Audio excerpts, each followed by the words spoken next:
Hey there, I figured it was time to really bust some fitness myths. Myths.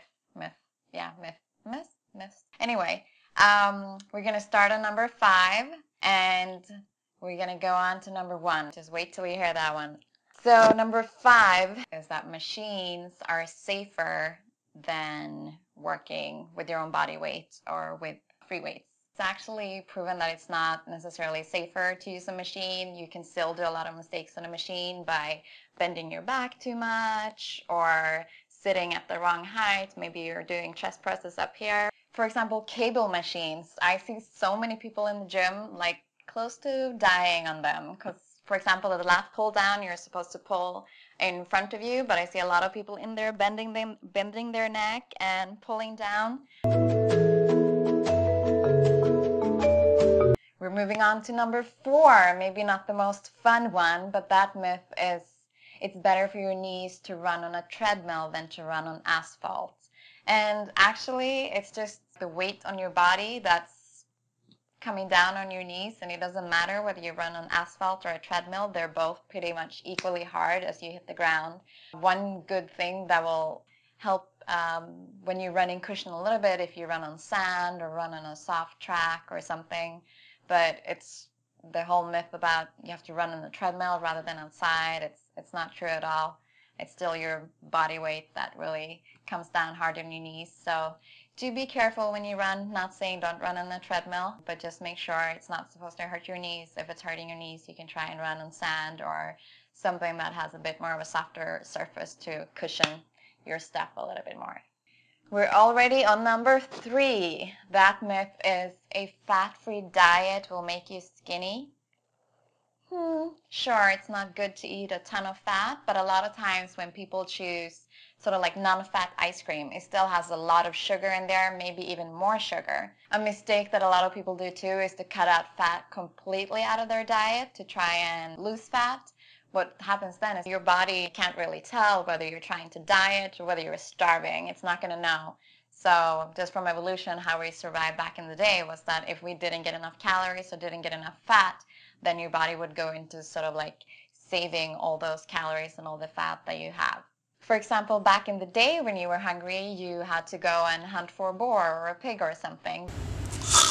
But today you can just go to the supermarket or the fridge. But the truth is our body is still like our ancestors. If it doesn't get food when you want it, then it really holds on to what you have. So you also want to make sure that you eat regular small meals. That's what really keeps your metabolism at peak and don't let your body think that you're starving.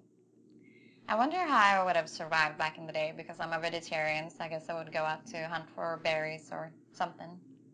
Though I do love nuts. Love nuts.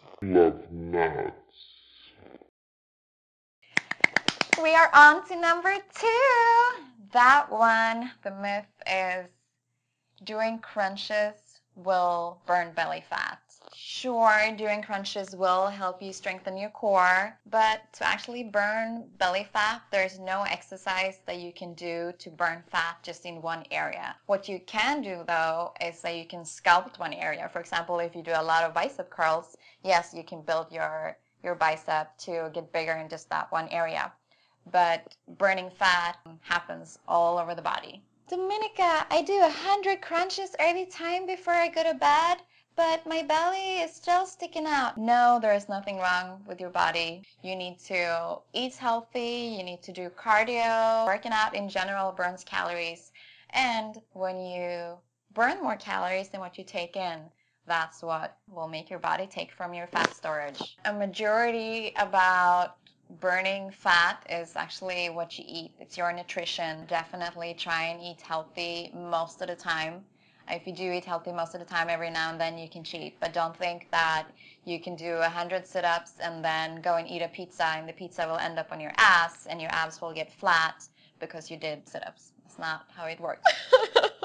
We are on to number 1, which is strength training is only for men. And it will make women bulky, and strength training won't burn fat. Strength training pretty much burns, if not the same amount of calories as a cardio workout, but maybe even more. So you want to make sure that you keep the intensity up when you do strength training, and do, more repetitions also keeps the intensity up and pretty much turns it into a cardio workout. And when you do strength training, you want to make sure that by the time you reach your full reps that you're really exhausted. Also make sure you cut the rest time down to a minimum. That's going to keep the intensity up, keep your heart rate up, and burn more calories. A lot of women think they get bulky from doing any type of strength training or training with weights or doing push-ups, but that's not the case. Sorry, you're not going to build up muscle that fast. Also, it depends on the way you train. For example, bodybuilders, they do a few repetitions. They may only do 6 or 8 repetitions up to 10, and they use really heavy weights. And that's how you really tire out the muscle and build up muscle mass. So there you have it, my top 5 fitness myths. So conclusion, don't be scared of fat, as long as it's good fat, that is. Don't be scared to use free weights or doing body weight exercises. Don't be scared of using a little weight or body weight when you work out, and make sure you don't starve yourself because your body's going to think you haven't had boar for a long time. So guys, let me know what you thought about these tips. If there are any tips that you think I should have included that you can think of, please let us know them too. Also, if you have any questions whatsoever regarding what we talked about today or any other fitness questions, feel free to ask them below and I'll be happy to answer. Until then, see you next time. Mwah!